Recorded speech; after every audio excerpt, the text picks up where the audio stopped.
Ladies and gentlemen, it's game day eve, and you're with the Bama Standard, a special edition of the Bama Standard. I'm your host, Justin Riley. Before we get any further, let's go ahead, hit that like button and subscribe button. Live chat, we appreciate you being here for longer than you should. You are the true rock stars. If you're watching the replay, get in the comment section. Let us know what you think. As always, we are going to be controversial, and we got to have your feedback. Now, I got an all-star crew with me. The star of the show, the undefeated, undisputed king of comedy, the Steve Brown. Is it a zoom in on me? Did y'all zoom in? No zoom in. Okay, it's supposed to be a zoom in, but thank you for coming out, guys, everybody. Audience, what's up? Make some noise! Yeah. They're here to see me. They're here to see me. Yeah, let's make it happen. Thank you. Yes, people watching at home, that is the Bama Standard groupie section, so we greatly appreciate them being here with us today. Give it up for the groupies! Yeah, the groupies. Yeah. I don't have groupies. I have a wife. I'm clear about that, and she's watching. Hey, baby. And this man right next to me is a 1999 All-SEC linebacker. When Ric Flair said, to be the man, woo, you got to beat the man. He is that man, Marvin Constant. Yes, sir. Yes, sir. And the senior analyst of Touchdown Alabama Magazine and international sex symbol, Stephen M. Smith. Too kind, way too kind. Give a big round of applause, people. Way too kind.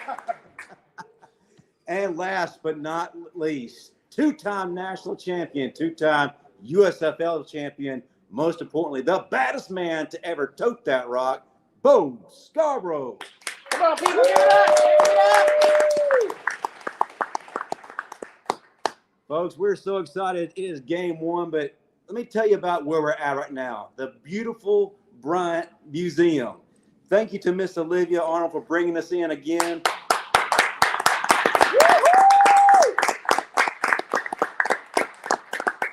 And despite the fact that Steve Brown has yet to bring back the things he stole, we're still here, guys. Yeah, when you gonna return that? I thought I told you. I got it. I talked to Miss Olivia. We got it handled. Is there a payment plan? We got it handled. It's a structured payment plan. Yeah, we got it handled. Go on with the show. Okay, go on with the show. Yeah. Trying to get me locked But up folks, right now. The reason we're here, we actually got sponsors that actually make it possible for guys like us to be on with people like you, the fine Bama Standard fans. The guys at Workspace Solutions help get us here. They keep the lights on for us. If your business needs a digital presence or a full-fledged marketing team, these are the guys to reach out to. Not only them, we've got Mel Financial in the house, ran by Kyle Whittington. Matter of fact, he's here right now. Kyle, what's happening? Kyle!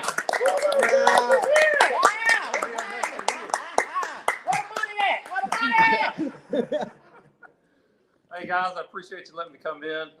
Just real quick, tell you about Mel Financial. We're an independent wealth management firm. We're located up in Birmingham. We really focus on personal wealth management, retirement planning. I know all you guys will be there one day. We'd love to help anybody out. You can find out more about our firm. We do a lot with a program we call Financial Fingerprint. It just gives a really personal touch for anybody looking to figure out where they stand. So visit us, www.melfinancial.com. You said fingerprints. I didn't have enough of them done already, but can y'all do another one? No, this will be special for you. Okay, there it is. Hey, people, y'all heard the man. Give it up for him. Yes, Give it up for him. Give it up for him. Don't Kyle. Thank you. By the way, I look better than Kyle. Okay, go ahead. Well, listen, we can't have a football season without one of our best, most controversial segments. Constant Chaos, guys. We are back to have Marvin give his unfiltered review of what's going on in the college football world. So I'm going to turn it over to this man right here.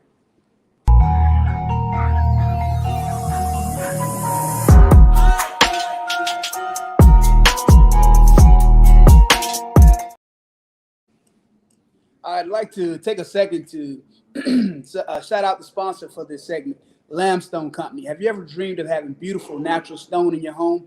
Don't settle for fake, cheap alternatives. Limestone Company for real, thin veneer stone, one of Alabama's oldest and most trusted stone sources for all of your stone needs. Visit Limestone Company. Now, let's get to why we're here. Uh-oh. Constant Chaos. it couldn't have gone any worse for the University of Florida yesterday. Not Did only you bet on the Marvin? Did you bet on that? Unfortunately, but Over or under?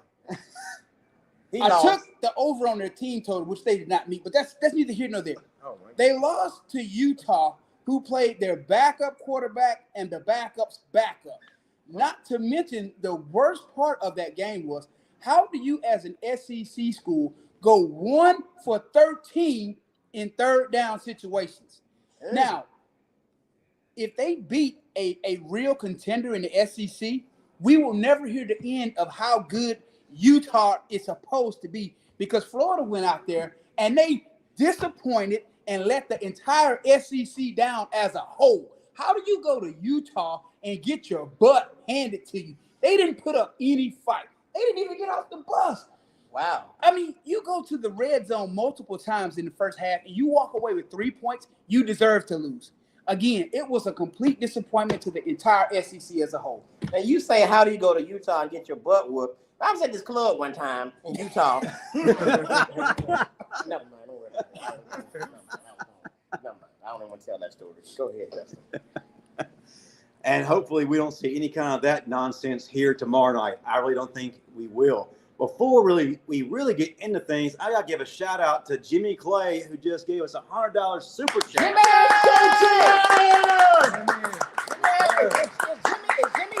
Jimmy's here. Jimmy. I'll give that shout out to Jimmy. He is over there heading up the Bama Standard groupie section. Yeah. So we greatly appreciate him holding it down. There it is. I'm about to get some new jeans thanks to Jimmy. Thank you, Jimmy. They don't sell Jordan anymore. Wow. You know he moved up to Jabot. I know. Cross colors. Cross colors. Well, listen, we got a lot of things to talk about. I know every Alabama fan is excited because the starting quarterback has been named. We're not going to talk about that just yet. We will get to it a little bit later. One thing that I want to focus on right now is Kevin Steele and that defense. Matter of fact, we have somebody here who played for him and just so happens to be the honorary captain of tomorrow's game.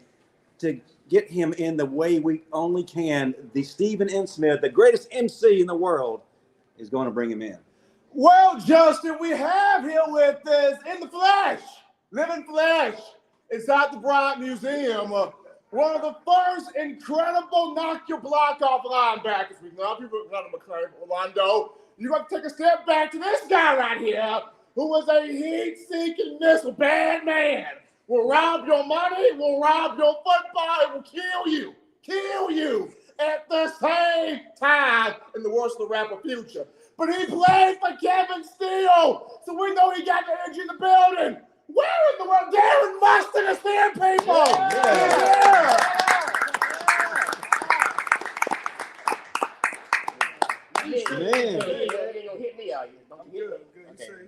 Man, I don't know if that was the intro or we had a revival or a WWE event, but man, welcome into the Bama Standard Live, brother. Glad to have you here. Yes, sir. Glad to be here. Glad to be here. Glad to have you here. First of all, congratulations on being the honorary captain tomorrow. How does it feel coming back to campus after all this time and representing Bama tomorrow in the first game?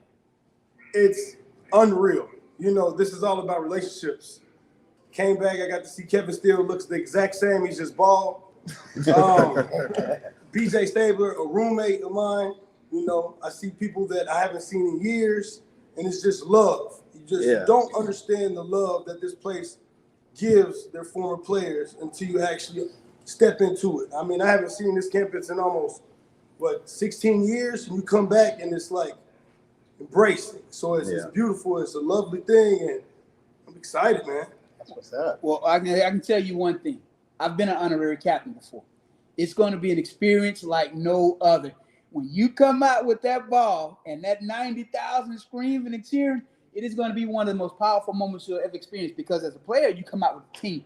But when you come out as an honorary captain, it's just you. Wait. Y'all acting like y'all did something. I was an honorary captain. Any of y'all play dodgeball? So listen.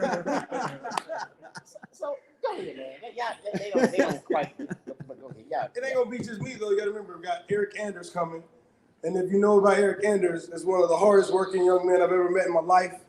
You know, they call him your boy now. You'll see him tomorrow as well. So it's gonna be a good time. Eric, and he doing he's fighting now, Good right? boy. He's fighting. Okay, yeah. Okay. He'll take your lunch money. Yeah, beat him up. You better watch out for him. Okay, I think I will. So talk to us a little bit about Kevin Steele. I know we've been hearing a lot of things the entire offseason. A lot of Bama fans are getting really excited about returning us back to the Bama standard, no pun intended. Can you talk to us a little bit about the energy he's bringing? We've heard the players talk, but we want to hear it from the guy who actually played with them. What kind of change should we expect from our football team? We know what we had last year, the past 4 or 5 years. Marvin can tell you what we had. Matter of fact, he printed up T-shirts to tell you how he felt.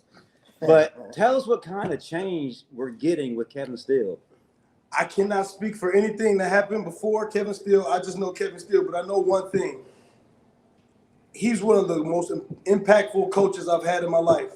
I played from 91 to the early 2000s, and he's one that's stuck in my mind as one of my favorites. And he's very passionate, and he tells me the truth. And I don't like people to lie to me. And he was one of the people that were truthful and actually was passionate about his truth. So I'm just looking for what he does. It's a little different now. I know it's a lot bigger staff. He was in the meeting room with the inside linebackers, and I loved every second of it. I know he's now the D coordinator overseeing everything, which is beautiful. But I remember him personally bringing passion, and he let you, the best person's going to play, period. And if you're not on top of your game, he's going to let you know. You know what's crazy, though? You know, Kevin Steele is here with us now. We are so glad, but I think this is going to be his coming out party tomorrow. A lot of people don't know this or didn't realize this. Kevin Steele was D coordinator for Miami last year, right? Mm-hmm. And you know who beat Miami last year and ran the score? Middle Tennessee State. So he's going to see that same team tomorrow. So I think he got a lot of get back in him, and I don't think Middle Tennessee scores, if anything, because number one, we have different personalities and different players. We got Bama players. That's a totally different monster. So I'm looking forward to it. Y'all supposed to clap for that. You know, we're a live audience. Live audience. I need to feel it, man. A couple of amens, you know. I think the biggest thing also with Coach Steele is several of the guys that are on this team now, when he was at Auburn, they almost went to Auburn. You look at guys like Malachi Moore, who's on the team now. Steele was trying to recruit him to Auburn, then Kool-Aid McKinstry, the same deal. So to have Kevin Steele in Tuscaloosa and to have Malachi Moore and Kool-Aid McKinstry understand, hey, this dude is the real deal. And they've talked about it every week in practice, every day in practice, about he's came in, shook up, and sort of baptized his defense by fire. Everybody knows their assignment, but they're getting the ball. You see a lot of don't think about it, attack the ball. So you speaking of Auburn, and you said people are almost going.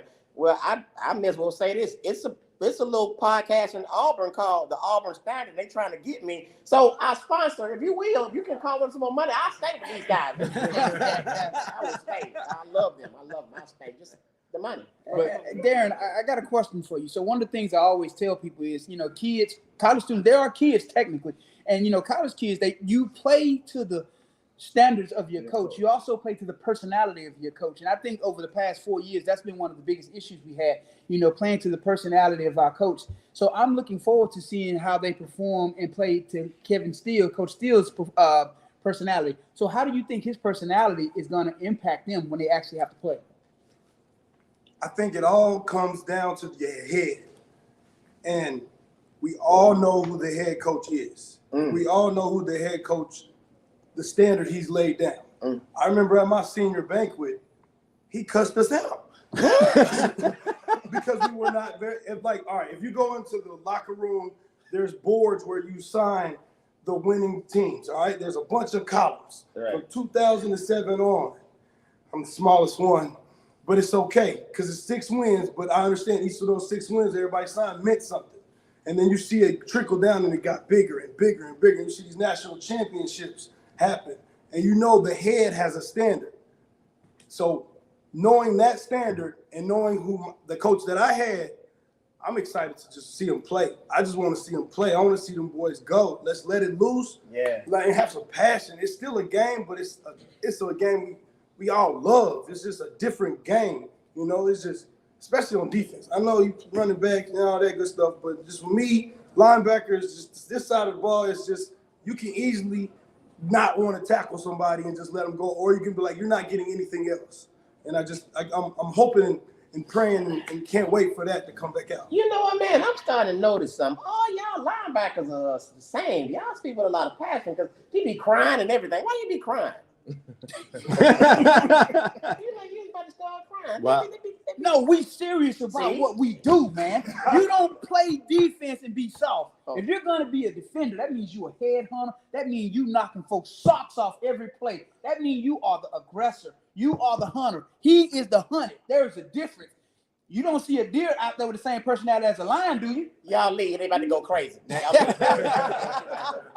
Steve, it sounds like we need to have a counseling session. I feel like Dr. Phil needs to be up in here. Yeah, like they're still in the huddle. I mean, they are. There's a lot of pent-up anger. Tell me about your childhood, Marvin.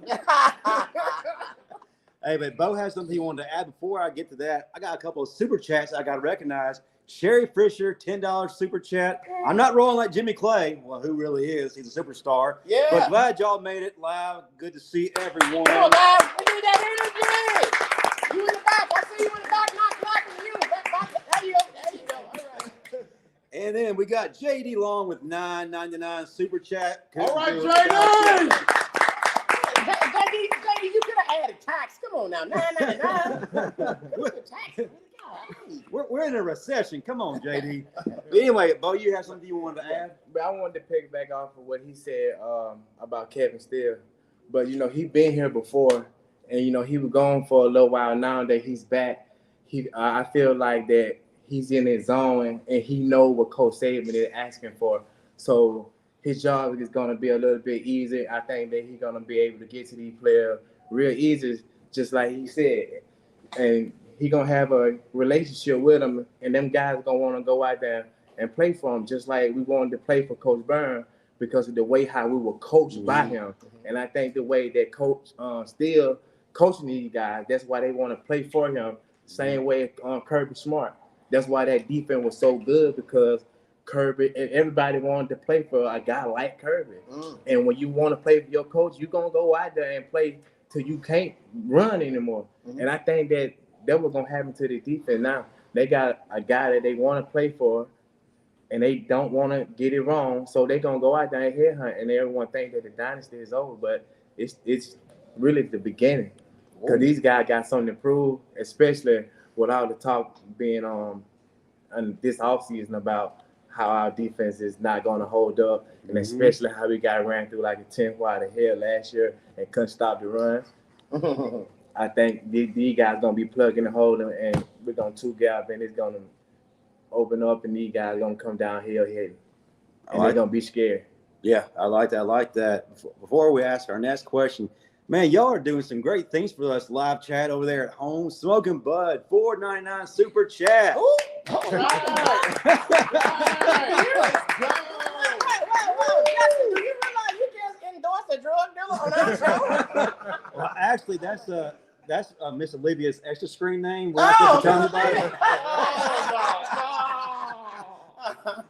No, hey, listen, JD Long, apparently I heard what you said, $19.99 super chat. And then we got Don Parker, $5. Thank y'all for doing this. Thank y'all for doing this for the Bama fan base. Is it me, or has Nick Saban been eerily calm at press conferences this camp? And then we have a guy in our audience right now, Jamie Wilhelm, $49.99. Thanks for the gas money, my guy. Thank you. And it's not over yet. Todd Alexander, $4.99. Should have brought y'all all Little Caesars pizza. Make sure the homie Bo gets 2 slices. Man, all these super chats, we about to be rich. And then last but not least, Afro Man Davis, $9.99. Thank you for doing what y'all do. Appreciate the work. Roll Tide, y'all. Whoa, what's his name? His name is Afro Man Davis. He black. Man. Appreciate you, brother. So we're talking a little bit about Kevin Steele, and right now some of the players who are really surging for Kevin Steele are the freshmen. Darren, you had an opportunity today to talk to Caleb Downs. We all know what he could bring to the table, He's a specimen. He looks like he is on loan to us from the NFL. But you had an opportunity to talk to him. Can you kind of tell us a little bit about what that conversation was like and what your overall impression was? It was brief, but I was impressed. I didn't expect him to be, this day and age with the NIL, you got grad transfers, you got people from all over coming to different teams. But to see somebody that's a freshman starting for this level just wakes you up a little bit and talk to him a little bit and learn he has a pedigree. He has an older brother. And then I just got a vibe. I'm just excited to see him. I don't know what's going to happen. Never seen him play. You just get vibes from people. Who knows? Who knows? I got a chance to work at a lot of schools around the country, and you just feel people. You feel players. You just feel energy from people. And we'll see. We'll see. He looked the part. He's 6 foot 200. So what is that? Ooh, he looked the part. But I mean that's He makes you like a midget. I mean he's not like 6'6", 280 anything like that. But I don't know. A lot of times the football players, just because I look the part, don't mean they are. Right. I've seen a lot of look like Tarzan, play like James. Yeah. But no, hold on. No, I knew it was going to awaken this. We'll see. I'm excited. I'm excited to see that young man in secondary because he plays one of my favorite positions, which is the safety. Shout out to Rashad Johnson because when I was here, if it wasn't for him, I wouldn't know what to do. Wow. Maybe check every play. I love that position, and that's what he plays. I like that term, though. Look like Tarzan, play like James. You never heard that? My head coach, Mike Dubose, and he had one of my favorite sayings. Your ass is only good for getting off the bus first. Hey, Steve, actually, Afro-Man Davis heard what you said. He said he's actually not black. What? Yeah. The racism in America. I'm telling you. It's getting out of hand. Can we not do better in the South? It's getting out of hand. Oh, my God. Hey, but don't get upset. Bill O'Brien is in the audience right now. Oh, my God. And he said Marvin is actually the real star of the show. What? I quit. Needless to say, there's a reason Bill O'Brien is not here anymore. Yeah, no. I'm the star. Oh my God! You don't believe I'm the star? Watch this. Fans, give me some noise, fans. Come on, give me some. No, they all here for me. That's it. They're here for me. Yeah. Thank you. I appreciate y'all. Love y'all. Love you. So let's talk a little bit about Middle Tennessee State tomorrow as far as what they're bringing to Alabama in terms of an offense. They're bringing the air raid offense. They're fresh off of an 8-win season, but the problem is with their offense, as crazy as the air raid can be, they're coming in with a little bit of uncertainty, y'all. Of course, they're bringing back a quarterback with experience in Nicholas Vattiato. Great Italian name, strong Italian name. Good experience. He actually was the MVP of the Bahamas Bowl, but he lost his starting job last year after just one game. He's getting a second chance. But here's where the uncertainty is. He's missing his top 3 wide receivers from last year due to the transfer portal. Imagine that. So as crazy as the air raid can be, what kind of problems can this actually pose to Kevin Steele in his debut with these guys missing? I'll turn to you, Marvin, then we'll let Darren answer, and then we'll let Steven, and Bo finish up on this. I'm not so much as worried about Middle Tennessee and their air raid offense and what they're bringing to the table.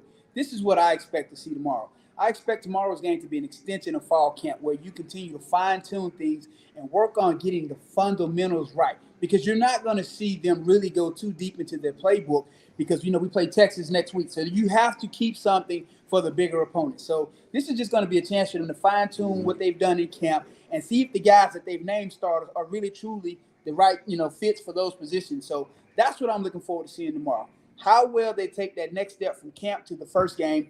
Take those, get things right. Do the little things right and do your job. Gotcha. Darren, how do you feel about that? I feel you said it wonderfully. I'm not going to talk about MTSU because I don't study them. It's not what I do. I just know that's where I transferred from. This is where I came, and it's super ironic that I'm a captain on this day. Wait. You came from where? I was a full scholarship athlete at MTSU. Hey, wait. So you a spy? Yeah, Let's get it. Come on, groupies. walked on here through the shoeless Saban transition.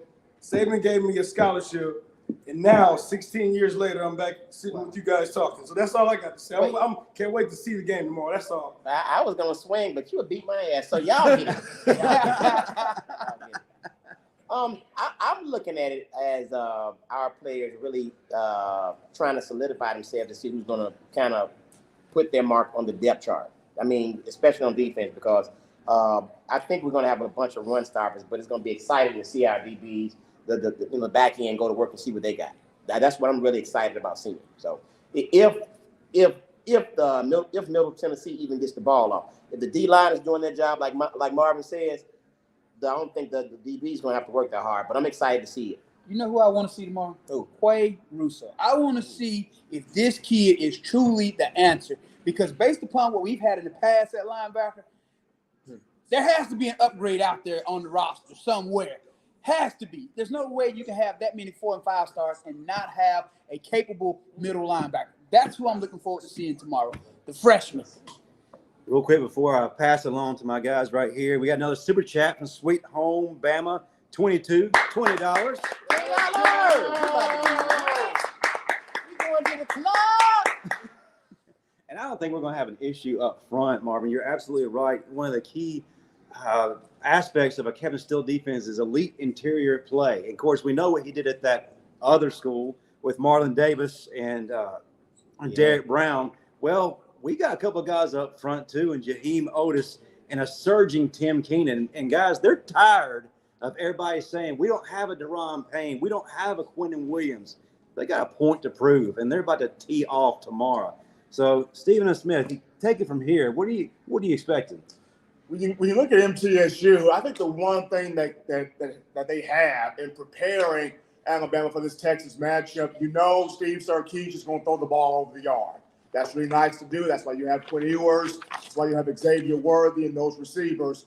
MTSU is going to run a lot of 4 and 5 wide sets. They're going to come out in the empty. They're going to try to test. It's your secondary discipline. Can they play the ball? Can they play the ball? Can they create turnovers? So this is a huge game for Kool-Aid McKinstry, Terrion Arnold. Big game for Malachi Moore, Caleb Downs as a freshman, Jaden Key. These guys following your assignment, do what you're coached to do by Javaris Robinson.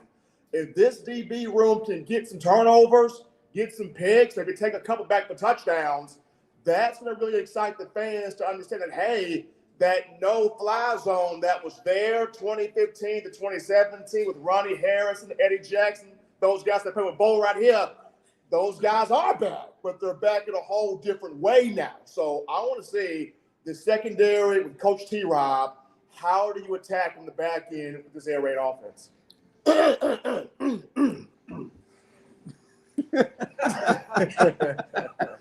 And this segment brought to you by GNC. You're just not going to outlook me. I'm pretty sure they see you, Steve. Yeah, well, there's a reason why Steve is bowing up. If we could kind of turn the camera over here. Listen, we found out that Darren Musson actually was a spot, so we had to get him out of here. Right. In his place, we brought somebody in that is not a spot. Is actually one of the baddest dudes to ever play linebacker, and that is Christian Miller. Man, welcome to the set. Give him a big round of applause, y'all. All right, okay, that's enough. All right, now give me a big round of applause. Come on, Bama fans. Wow.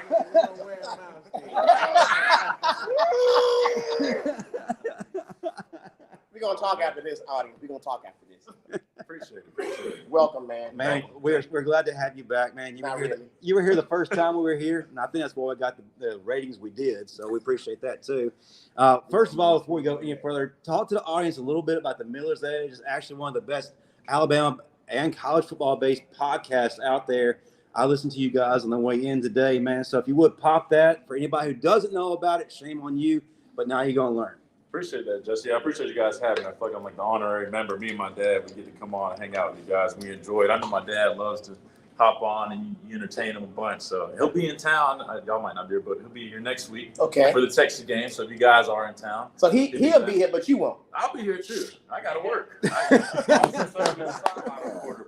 appreciate the plug. Yeah, no, the Miller's Edge, me and my dad. And we start off this podcast, and now we also have a radio show that we do weekdays 11 to 12 on Tide 100.9. So if you guys want to tune in, we like to have fun. Not as funny as you guys. You got to start the show here. Exactly. The comedians. So, Thank you. But we try to have fun on there, and we enjoy it. Absolutely. And I'm going to pass it back to Bo. Before I do that, talk to us about the difference from your perspective of what Kevin Steele is bringing to the table. You've had an opportunity to spend time with the team, and you and your dad have been to scrimmages. What differences have you seen from a linebacker standpoint? And if I could point one out specifically, even Tresman Marshall. Mm-hmm. Yeah, so, Coach Steele, he's familiar with Coach Saban's system. He knows what to expect. He's a hard-nosed, old-school style of coach, and I think that's what they need, right? And I was with Coach Steele back in 2014. He was the inside linebacker coach. I was the outside linebackers, but his presence was felt. I heard him yelling at those guys, getting on people. But that's what he's going to bring. And I think, you hear Marvin talk about it. Players take on the personality of their coach, and that's what you're getting, a guy that, like I said, is familiar with the system. So it's going to be a seamless transition. And just being at practices and being at scrimmages, serving as sideline reporter, I see that hunger out of this group. I'm very optimistic for this defense. I'm really excited to see them put it out there on Saturday for everybody else to see, because I've been able to see how hard they've been working. They're playing fast. They're playing physical. Y'all mentioned Caleb Downs. He's a guy that sticks out every time I've been out there. He always catches my eye up front. I like the way they're playing. They're shedding blocks, getting off blocks, playing on the other side of the line of scrimmage. Then the linebackers, they're sideline to sideline. I really like Deontay Lawson, not only for what he does athletically, but what he brings to the table from a leadership standpoint. And then Tresman Marshall, you mentioned, I really like him. He's kind of got that old school linebacker feel. He's a bigger guy, looks more like a thumper. But I think he's going to fit just in. He comes from Georgia, so very similar defense. And there's other guys too. I like the depth. Jahad Campbell, he's banged up, so we might not see him Saturday, tomorrow. But he's another guy, a rangy linebacker that can come in, play on sub packages, third down packages, also first and second down. But they have a nice group of linebackers, very balanced. And then on the edges, I love our edges. I'm biased because that's what I played. But Dallas Turner, but I'll be honest, Chris Braswell, is a guy that Dallas Turner gets a lot of the attention, and rightfully so. But Chris Braswell is going to be a guy to look out for, especially with the focus being on Dallas Turner. I'm telling you right now, Chris Braswell is going to have a really big season. And then to the back end, the secondary, they're versatile. They got a lot of depth. You got guys like Malachi Moore and Kool-Aid McKinstry, guys with a lot of experience, very talented guys. And then some young guys. Earl Little, the transfers from UAB, you got Key, those guys. So I'll be honest. With all that being said, I think we have a chance to have a really good defense. There's a lot of depth, a lot of balance. And then I think with the addition of Kevin Steele and just that hunger to get back to that Alabama identity, I'm really excited to see what they go out there and do. Because I've seen it behind the scenes, and now it's their time to put it on stage for everybody else to see. Absolutely. Well, I told them earlier, Dallas Turner is my pick for SEC Defensive Player of the Year. Now, in order for that to happen, though, that means the D-line does their job. Because like I know, if nobody's commanding a double team, that means Dallas is going to see that double team. So somebody on that interior D-line has to take the double team so that Dallas can do what Dallas does. That's right. You've had an opportunity to hear all of us. You've heard Christian. You played with Christian. You know what he's thinking about.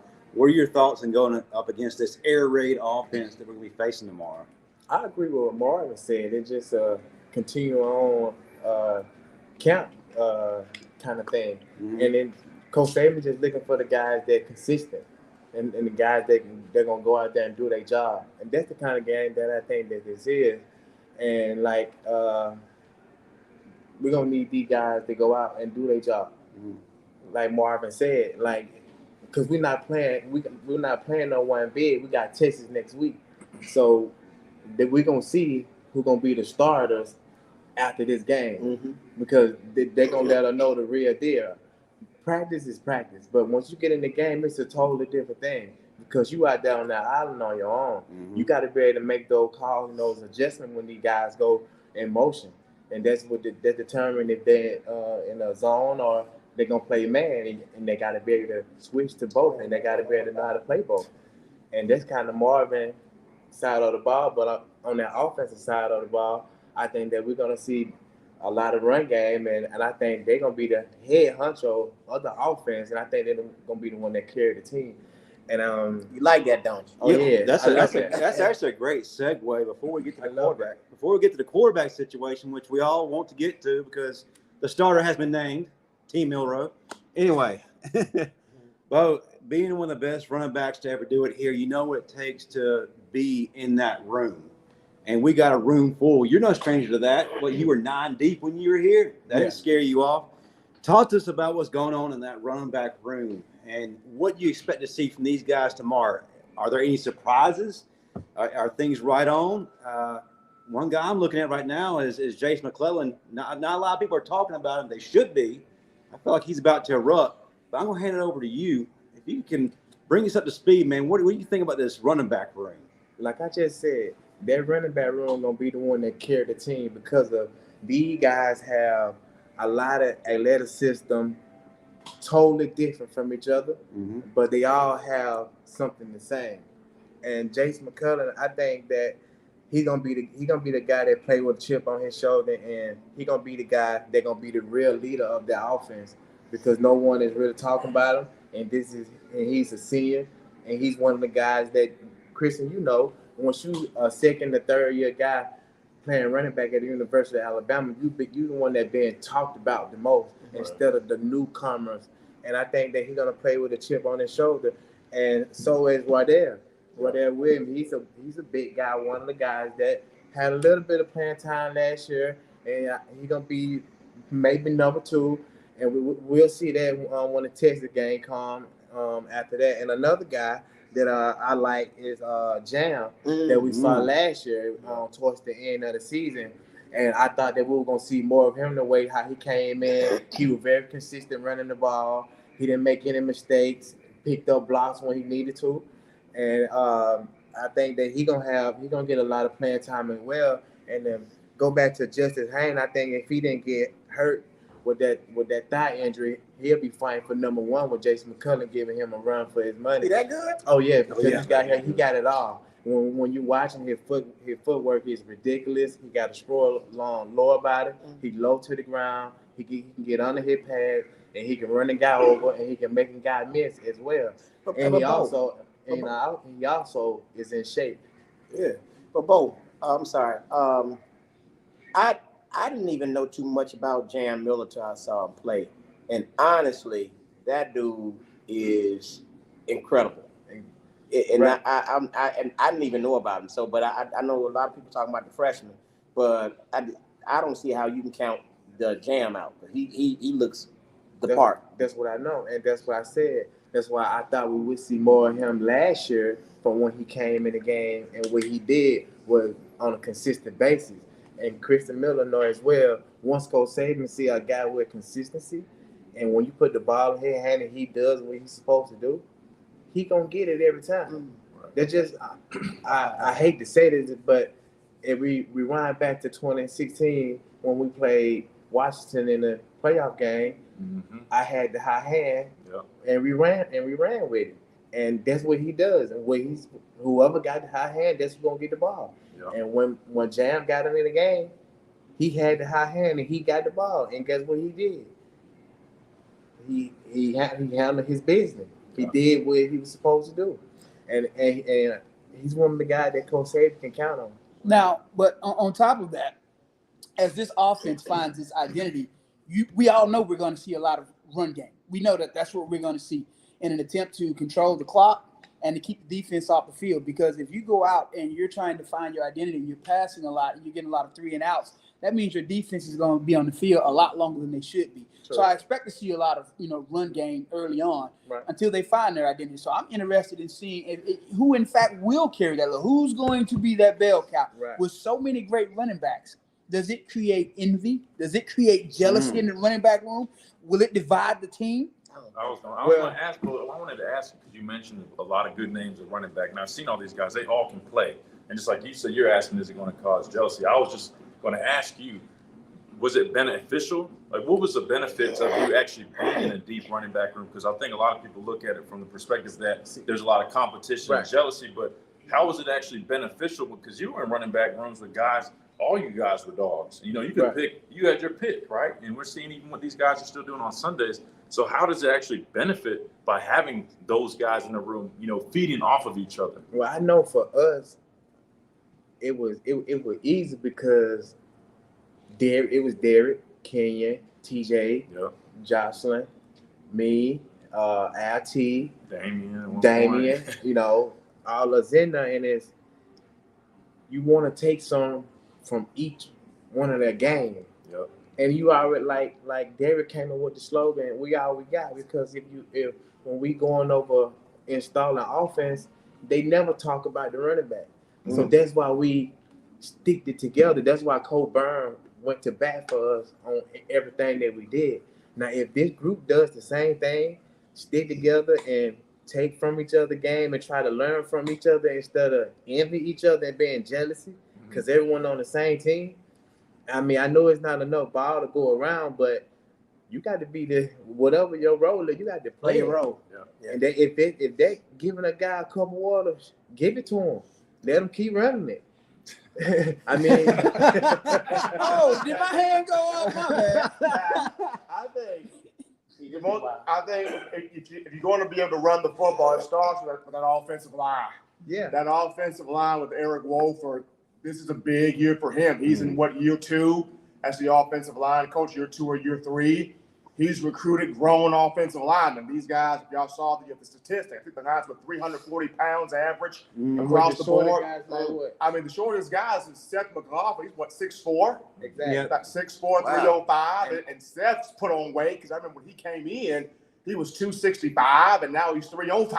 Wow. So this is an offensive line that Coach Wolf knows if we're going to do what we're trying to do, we got to put some folks in the ground. Exactly. So from you being able to watch them, Christian, what have you seen from Latham and of this offensive line in these scrimmages where you're saying, man, these some monsters? And that's why I think that we're gonna run the ball. Oh yeah, how people expect it. No doubt. Yeah, I mean, first and foremost, I saw the size, right? I mean, you mentioned that these guys stick out. I mean, I think we have arguably one of the biggest offensive lines in the country. Wow. Not just height, but weight. I mean, these guys are thick.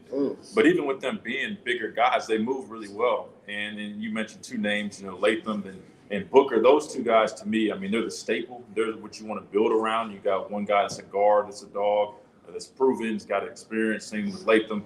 And then you got a young guy in Caden Proctor who's a big guy, athletic guy. He might go through some growing pains. He's a freshman, that's expected. But we've seen them experiment, moving Booker over to the left side to kind of give him a little more comfort, have that veteran over there, because that's important, right? Offensive line is all about communication. If you don't know, it doesn't matter how big you are. If you don't know who to block, you're not worth anything. Exactly. And so I think, them doing the things that they've done to kind of move things around and shift things around, I think that was the right idea. And, from my eyes, they look like, I hear them talk about wanting to be physical, get back to that intensity, that standard. And I think they're in the right step. Now they have to go prove it on a Saturday. We all know it's one thing to do it in practice against each other, but Saturdays are different. And so we've been hearing it all off season. Coach Wolf, he does a phenomenal job. He's tough on those guys. He's gotten them ready. So now it's their chance to prove it. And I think that's what we're going to see, because that's been their message and their motto this whole off season. I've seen them in practice. I mean, they're physical. They're talking. I mean, they're communicating well, but they look like they're just having that pride. They take a sense of pride and really being dominant, and I think that's what we need to get back to have the success that we're used to seeing. So since you seen these guys in practice in the scrimmage, how well do the running back connect with that offensive line? Do you see the chemistry there at all? Like, do it look like the running back know where he block at? Like, they gonna double team here up to the wheel linebacker, or what I'm saying? When we got 2 pullers, one guy gonna kick out, the other guy gonna turn up for the guy in the space. Do you see that connection?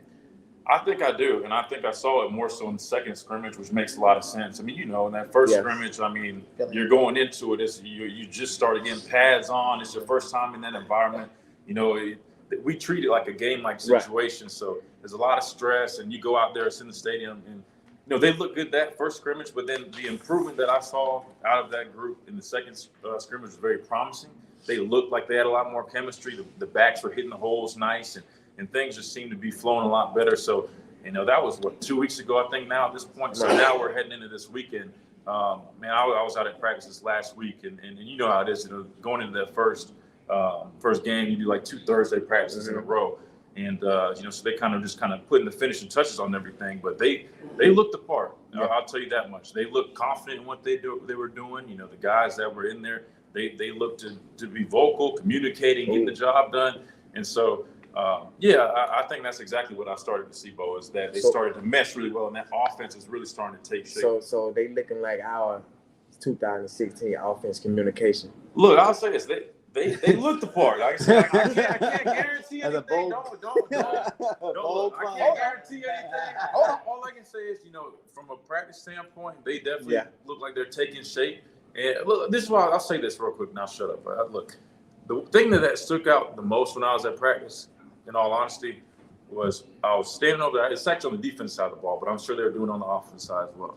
Is that I was standing over there, and one of the first things I heard was a young guy that was on the sideline. Mm-hmm. He told a guy to run all the way off the field. Right. Now, I've been out of practice a whole bunch. Mm-hmm. And that was one thing I feel like I hadn't, you know, some of those little details of the accountability details that we always, I feel like I didn't see that as much in the past couple of years. Mm-hmm. I saw that, and I was like, oh, man. It's a young guy saying it too. And so I was like, maybe it's just, you know, it happened 2-3 more times. I said, okay. So they're back to doing the little details right. Mm-hmm. And then the focus at the practice, everybody was engaged. They were locked in. Just it's almost like the mindset seemed like it finally is kicked in, that they understand, look, these little details matter. Mm-hmm. And so honestly, I walked away and I said, man, I was proud because I was like, that's something I feel like we got away from. And I was like, it's just those little details, man, but they look like they're back to really taking that part serious, and that's what really has me optimistic. Well, I got a question for you. What is your true confidence level in the freshman on the offensive line? Because you know, like I know, as a former defensive player, the moment I see a freshman on the offensive line, I'm finna go eat. I'm taking his lunch. We circle it. Going you attack the freshman. That's just so. How confident are you having that freshman at left tackle, knowing that when people see that, that's the point of attack where they're going to attack? That's a great point, and I'll give you that. You're right. We, as the defenders, we circle that. We point that out. We used to call this the fish. We always would point out the fish on the offensive line. It didn't always have to be a freshman, but the guy that we were going to take advantage of and expose, we called him the fish, and we circled him on the depth chart. Now, I don't see people doing that necessarily with him, because we had Cam Robinson, who was a true freshman that started at left tackle. It's not very often that it happens, but it's happened. And what makes me confident in it is, number one, I mean, he's mature. He looks like, seeing how he's, progressed since he got on campus, that's promising. But also, like I mentioned before, they've shifted some things. They've added, they've put some veteran guys next to him to make him more comfortable, make him more confident. That makes me feel better. But you're right. I mean, you always know when you have a true freshman out there, especially at left tackle, because we know that's arguably the most important position on the offensive line with a right-handed quarterback. Mm-hmm. It's something to consider, but I think what's going to be good for him is, number one, this first game. Y'all are talking about Middle Tennessee. I had to break them down because I'll cover them tomorrow. One thing I noticed about, they're very aggressive, extremely aggressive. They run a lot of fire zone blitzes. They ball-out blitzes, bring 6-man pressures, which if the offense prepares correctly, they can expose that and take advantage of it. But for a young guy up front, that's a challenge because, this is his first time on the big stage, and you're asking him to pick up blitzes and do all this. I'm just confident knowing that he's going to have some help next to him, helping him along the way. And then having that type of challenge game one, I feel like it's good. Then the last point I'll say is he's been going against Dallas Turner, Chris Braswell, these guys every day in practice. I mean, he can't get a better look than that. And so he's had, this whole training camp. He early enrolled, so he was here in the spring. Even though he's a true freshman on paper, I feel like, mentally he's probably a little older at this point because he's been on campus since January and has gotten that experience. Right. Well, the reason why I brung that point up is because if he can't hold his own, then you have to use a tight end to help chip, which takes one person out of your route running. So that makes it easier for the defense to do their job if there's only 3 or 4 people on the route, because you're having to keep people in, whether it's a tight end or a running back, to chip to help him. So I'm hopeful that he'll hold his own so that we won't have to take away from our pass game. That's fair. And he's going to have to, because tomorrow the heart and soul of Middle Tennessee State's defense is with Zaylen Wood and Marley Cook. Of course, Zaylen Wood, if y'all remember last year against Miami, he had that pick 6. I feel sorry for them, to be honest with you, going against that offensive line, especially with the attitude that's being implemented right now from Eric Wolford. Got to get to a super chat before we go on to the quarterback, and that's from Danko Hawkins, $20.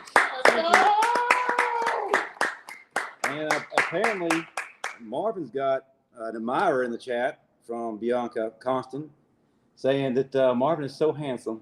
What? Hey, baby. Who? Just so My wife, handsome. man. Do you hate him? So this time to talk about the quarterbacks, we purposely put it to the end of the show so y'all can still be tuned in and glued in, but we can't escape it because this is something that we're going to be faced with tomorrow. I'm pretty excited about how things have turned out. Of course, we all love the stories of persevering over adversity, especially with a player who's told you can't do it. Marvin, you and I experienced that with Andrew Zhao back in 2001, came off the bench and disappointed Auburn on the Plains. We ended up going to the Independence Bowl. We won. He finished out his career the way you need to. 2014, another guy was told, you can't do it. You had no business doing anything. Blake Sims. I think I made him mad. Stephen M. Smith made him mad. That seems to be a trend with you, actually. And what did Blake Sims do? Well, he rewrote the record books. Had an amazing senior year. Now is Jalen Milroe. He has grown tremendously since 2022. He actually has Tommy Reese, a coordinator who is competent and is going to let Jalen be Jalen, not trying to make him be Bryce Young. Exactly. Man, can I get an amen, groupies? Amen. Let Jalen be Jalen. Now, it's awesome when I hear Nick Saban talk about him. He's got this gleam in his eye. He's excited because of the improvements he's making, on the field as a leader, doing all the things he's asked to do. Guys, I'll start with Steve Brown because he's been his biggest advocate. Well, we all have. But you've been his biggest advocate. What do we see from Jalen Milroe tomorrow night? A freed Jalen Milroe. I think that he's going to do very, very well. To me, just looking at him on paper, he's probably the best athlete we got on the team, hands down. And if you play to his strengths, he's going to succeed. Last year, I don't think Bill O.B. did that. He wanted, and a lot of fans are not getting it because they're not getting it. They got last year sketched in their head that a young kid coming off the bench is playing somebody else's game. Jalen, Ty, none of the quarterbacks aren't Bryce Young. They never will be. Mm-hmm. So he had no business trying to play Bryce's game. So that's a failure already waiting to happen. So now you get a competent OC coming in and looking at each player and playing to their strengths. Now he's going to go out there and succeed. But I'm taking it personal because we're all one team. And I don't like it at all when our fans dog our players on social media and all that stuff. We're all on the same team. I don't care what color you are, where you're from, whatever. All of us on that Saturday, we are bleeding crimson and white. If Ty's in there, damn it, we rolling with Ty. If Jalen is in there, hey, let's pull for Jalen. I get tired of fans going on, I don't like him. This and that. Dude, you're a Bama fan, or are you? So I'm encouraging the fans to get behind all of our players and cut the crap out, and let's go roll with Ty. That means clap, y'all. Can we pass the collection plate around, please? Hold up, our sponsors, can you get an applaud sign so when I talk, it goes off? Nobody else, just me. Can we get a collection plate passed around, please? Thank you. Yeah, Bo, if you would kind of take the baton now, you've seen this before with Jalen Hurts. You saw how things panned out for him. Can you speak to this? And what do you expect from Jalen Milroe tomorrow? I expect for them to let Jalen Milroe be Jalen Milroe, just like they did with Jalen Hurts. When you let Jalen Hurts play Jalen Hurts game, we win games. But if you try to let Jalen Milroe be Bryce Young, it's not going to happen. Mm-hmm. Those are two different athletes. You can't put the same play in that you have for Bryce and for Jalen Milroe. And I think that they're going to use Jalen Milroe the same way as Jalen Hurts, just in a different way. They're going to attack the defense. And I like Jalen Milroe game because he can run, he can throw it, and he can throw it as well. to the best of his ability that people doesn't know because of the simple mistake that he made last year that everyone is going off of, that he came in and was doing someone else's job and not Jalen Milroe's job. But now that they got Jalen Milroe being Jalen Milroe, that guy's gonna be a lethal weapon. And we're gonna and he's gonna expose some defense this year. And I believe in his athletic system because I've seen him. But if they let him be Jalen Milroe, he's gonna be somewhat better than Jalen Hurts was. I will say this, and this is all great and fantastic. I just got one question. What about these wide receivers? True. This wide receiver position is going to be big tomorrow because, the offseason, and I know it was the hottest summer ever recorded. Christian, you know, because you were out there. I know it was about 130 degrees on that field. We're not talking over there in Arizona and California. But we heard all summer drop passes being dropped. I had people calling me, Steven, can they catch? Are they allergic to the ball? Are they allergic to the football? I'm like, I don't know if they're allergic to the football, me, penicillin, I don't know what it is. But apparently guys are not catching the football. So, Christian, from what you've seen in the wide receiver room, what's looking like the three that the people can depend on in that wide receiver room?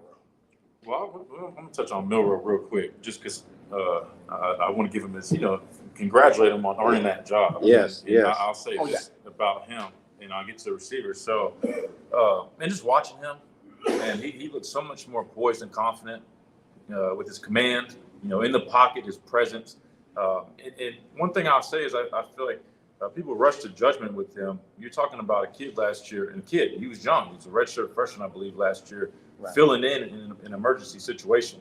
I just don't feel like it's fair to judge somebody, give them, basically make that their whole resume. And I get it, that's what the fans have seen. They saw a little bit of A-Day, but I'm telling you from seeing them in practice and day in and day out, I mean, this guy looks like a whole different football player, right? I mean, he's put in the work. He's improved as a passer.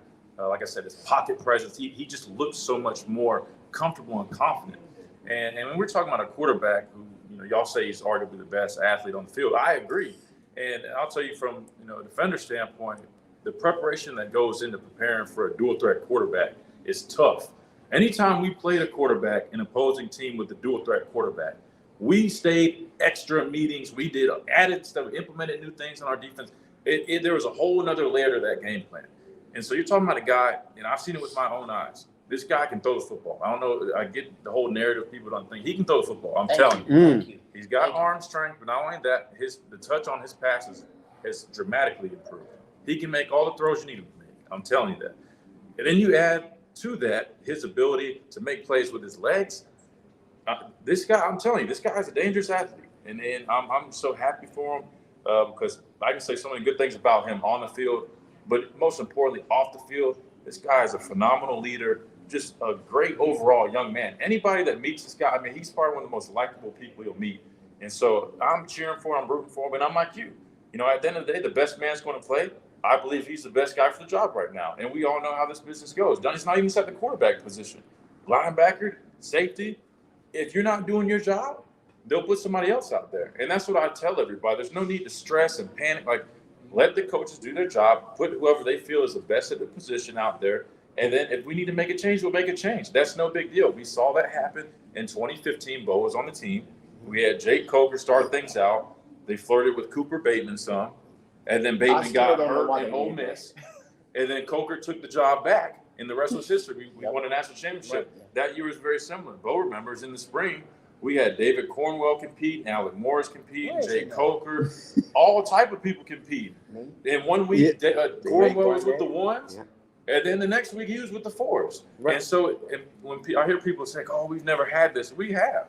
And it ended up working out just fine for us. We won a national championship. In 2017, we had Jalen Hurts start every game. We get to the national championship game. Coach Saban makes one of the biggest decisions of his career. Well, first we had Blake Barnett start that USC. Well, 2016, that we had the same similar situation. 2016, Blake Barnett starting things off. No one counted on Jalen Hurts to come in and steal a job, but he did. Right. And with all that being said, you just got to trust the process. Trust that these coaches know what they're doing. They watch these guys day in and day out. And like I had somebody call into my show say, "Oh, we'll never win with a dual threat quarterback." And I'm like, okay, Jalen Hurts led us to the national championship game in an undefeated record until we lost on the last play against Clemson. He led us on the game-winning drive. Right. The defense, we gave up that last touchdown, even though it was a pick play. Right. Yeah, we ran out of gas. We had the most plays that in the game. It didn't matter. Jalen Hurts pretty much got the job done. And then the following year, he did get the job done. Yes, Tua came in, but who was the starting quarterback that year? Jalen Hurts. So with all that being said, I just want to let people know you're in good hands, and not just even with him. These other guys can play. Ty Simpson's a great quarterback. Buckner's a great quarterback. I mean, in my opinion, I think you really could put any of those guys out there. I said the same thing. We got arguably the best running back room in the country. Our offensive line, it looks to be bolstered with physical guys that look to want to run the football and in play smash mouth like we're used to seeing. And then I think our defense is going to be one of the best. And I kind of got away from Jalen Milroe, but that was a whole other breakdown. But, no, that's beautiful. Well, can I say? I was going to actually give it to you. 1 second. We got a super chat, man. Okay. Oh, super chat! You don't want to? You messing with the money, man. You messing with the money. Go for it. Anyway, Mark F., we thank you for your $20, even though Marvin Constant is ungrateful. Yeah. Hey, Justin. He says, love the senior knowledge that comes from this show. Y'all got me so pumped up this season. Roll Tide, roll. So, yes, Marvin. There it is. Please close us out on this. Okay, so here's one of the things. I want to piggyback on Christian's point. This is one thing that a lot of people don't understand, what a dual threat quarterback does to a defense and a game plan. When Christian said that they stayed a lot of times long hours after the fact, there's a reason why. When you have a dual threat quarterback, in a lot of cases, you'll have to have a spy. Most of the times, it's going to be the Mike or the wheel linebacker. Uses a two-man spy. So if you're running a spy on a quarterback, that's one less person you have in coverage. So you also expose the middle of your field, and it makes you second guess running man coverage, because when you run man coverage and everybody has their back turned with a mobile quarterback, you'll take off up the seam. Next thing you know, it's 20, 30 yards down the field. Dual threat quarterbacks are the hardest thing for a defense to face. So if Milroe is going to be our guy, embrace it, people. Root him on. Pray that he does the best job he can do, because, again, a dual threat quarterback is a defense's worst nightmare. Justin, I got to say this, and it's not going to take but a second. Christian, one thing I agree with you on everything you said, but you said something that kind of just stopped me like a deer in headlights. You pointed and said, Steve, you and I are alike. No, we're not. We're not. We're not. We're not at all. Don't ever say that in your life. You got me there. Can you zoom in, sir? Can you zoom in?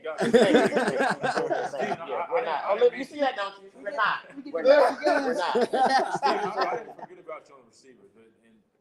And with those guys, yeah, they had their drops. And look, I'm not making excuses for them, but you put it into the situation, the heat, there's different quarterbacks changing. Yeah, that's part of it. But like Coach Saban said, their job is to catch passes. You got to get it done. And I think they'll do that. I think they're still growing. There's not necessarily that one guy in the room that I can just sit there and say, like, oh, he's the guy like we might be used to seeing.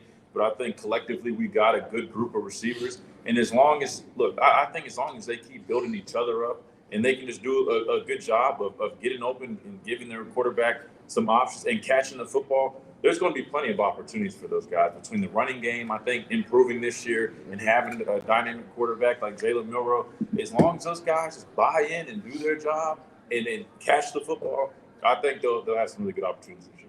Happy about the tight end position, though. Gotta love a tight end room. Absolutely. Yes, absolutely. But guys, listen, I hate to say it. We have run up on the end of our show. What? So that means it is time for predictions. Before I get to that, I got an amazing comment from our lovely Bama Standard people here. It's from Van Edwards. That all this super chat money, you're going to have to take Marvin back to Baby Gap so he can get some of those extra smalls he flexes in on Tuesday nights. Hey, listen, man. Marvin, I own you, man. I can't help that at 44 years old, I'm still gunned up, okay? That should be a goal for everybody. That's right. But yeah, let's go around the room. What I want to do is everyone give their score, but also give me a player of the game, offense and defense. Keep it short. Keep it 30 seconds. And then we can close this thing out. I'll start with Stephen M. Smith, and Bo will go. I'll have my say. Then Marvin and Steve, and then we'll let Christian Miller end it all. You said offensive and defensive MVP? Yes. All And the right. score, sir. All right, so the score, 48-0. I got a shutout for this defense and Kevin Steele first year, first time being back. Offensive player of the game, we're going Maury Not Black, tight end. We'll have a nice one right there. Defensive player of the game, we'll keep it simple with Dallas Turner. All right, Bo. Offensive player of the game, I have to be biased. Imagine I'm that. gonna go with Jason McCullough, and I expect him to have over 100 yards. Defense, I'm gonna go with I have to go with Mitchell. I have to go with Tony Mitchell. Tony Mitchell. I like that. Another young guy getting his shine on. For me, I'm gonna go ahead and go with 40-6, and then my offensive MVP, I'm gonna go with Roydell Williams. I think a lot of people aren't talking about him enough, and I think Roydell shows up this year. And then defensive, I'm gonna go a direction people probably aren't thinking about. I mentioned him earlier. That's Tim Keenan. He's surging right now, and he's been showing some things. I like the fact this kid's been working extra hard, lost, 20 pounds? 28. 28 pounds. He said, if I'm going to play in a Kevin Steele defense, I got to look the part and act the part. So I'm going with Tim Keenan tomorrow. I'm going to give him 2 sacks. Marvin, what you got? I'm going to go 41-3. And my offensive MVP is going to be Tommy Reese. He's going to call a game plan based upon the strengths of his personnel. I like that. Defensive MVP, Dallas Turner, 3.5 sacks, baby. Say you didn't hear here first. I'm going to go 42-3. And my defensive player will be Malachi Moore. Yeah. Ooh. And my offensive player, because I'm biased, and my favorite player, and y'all be sleeping on him, Robbie Oots. Oh, I like that. He went 42-3. I said 41-3. He had to go 1 point above me. You know how you used to be on on the Price is Right, and somebody used to be cover the spread, Mark. No. You know, on the Price is Right, somebody 500. 501, Bob. Yeah. Well, Bob got the money in that. Never mind. Bob didn't go over, but he never mind. Christian, that leaves you, man. You'll be on the sidelines roaming tomorrow. What do you see? Yeah, so I'll stay consistent. On my show earlier, I said 52-3. Yeah, I think we're gonna run it up. I'm gonna go MVP. I'm gonna go offensively. I'm gonna say Milrow. I think he's gonna have a pair of rushing touchdowns, a pair of throwing. I think he's gonna have a really good showing. Yeah, I think he's gonna look really good. And then defensively, I'm actually gonna go with Malachi Moore too. I want to go with a guy up front, but I almost worry. I know they're an air raid type team, but almost worried. They know we got the pass rush. They might do a lot of quick passing and try. I could see a safety having a big game coming up, an interception, a lot of tackles. So I'm gonna go Malachi Moore defensively. Awesome. Listen, as we always do, we like to close out by going around the table and pop what each of us have going on. I'll remind everybody, we're here at the Bryant Museum. Thank you again. Thank you again for Olivia Arnold for bringing us back here, despite the fact we haven't returned everything. Some that Steve took that he brought back is bedazzled. I can't explain that. but he's trying, folks. He's trying. But yeah, tomorrow we're going to be back here around 12 noon, and we're going to be signing some autographs. And don't forget to visit Darren Mustin and Eric Anders. They'll be here tomorrow signing autographs as well. I want to give a shout out to our sponsors, Workspace Solutions. And then I want to give a shout out to Kyle Winnington. The money! Show me the money! Mel Financial. And guys, we will be at the game tomorrow night. So if you see us in the stands, definitely give us a shout out. Let's go ahead and start out again. Christian, tell us about the Miller's Edge, where the people can find it, where they can find you on social media. And then we'll just go down the row and Stephen Smith will close us out. Yeah, I appreciate you guys having me again. It was an honorary guest. And the Miller's Edge weekdays on Tide 100.9 from 11 to 12 every day. It's me and my dad on there talking Alabama football, breaking things down. It's very entertaining. My dad is old school, I'm new school. We like to go back and forth. And then I also serve as a sideline reporter for the Crimson Tide Sports Network. I also do a pregame show on Tide 100.9, 5 hours before kickoff. So you'll probably hear me a little bit on the radio tomorrow.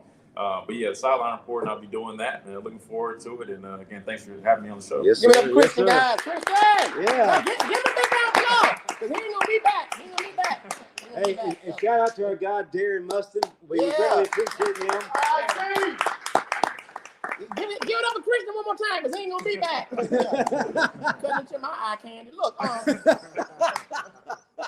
guys, I'm gonna be here tomorrow, and I'm gonna be at the game. That's the only announcement I got. Y'all be at the game to support our Tide, man. Let's go. Let's roll. That's it. Yes, sir. Marvin Constant. Hey, there you go. Steve Brown pretty much summed it up. Come to the game tomorrow. Hang out. Check us out. You want to follow me on Instagram, Constant45. Easiest way to get me. I'm always available for questions. And he will be at the game wearing his Constant jersey with the back out.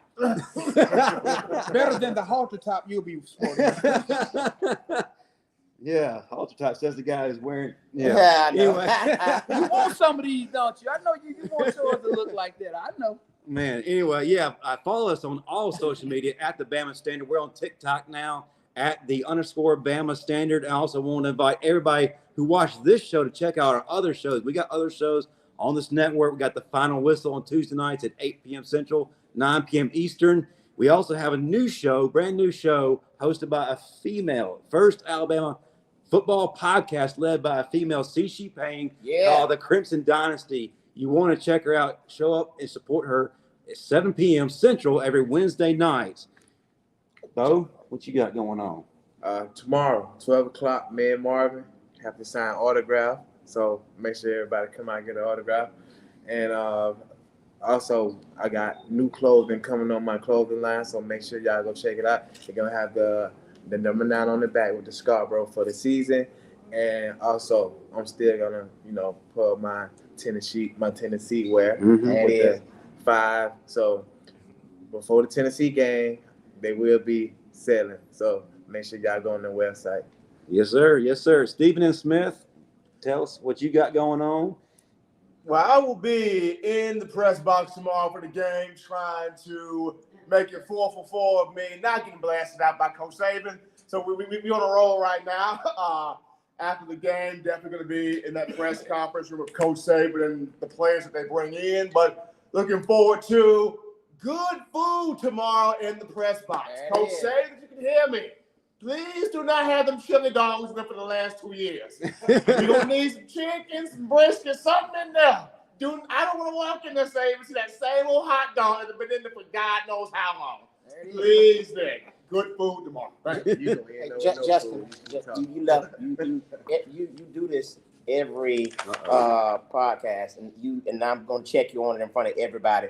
Listen, you saying we got our pages and stuff, but you keep forgetting about the older people. Tell them about our Bama Standard MySpace page. You keep forgetting. We're also for the older Bama Standard fans, we got MySpace. So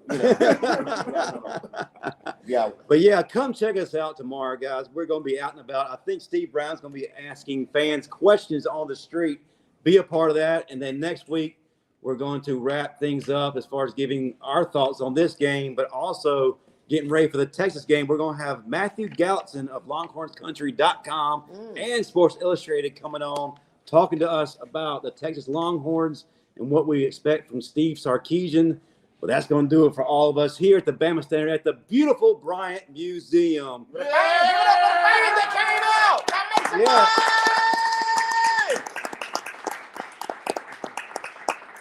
Thank you to our fans. Roll Tide and good night, y'all. Good night. Yeah.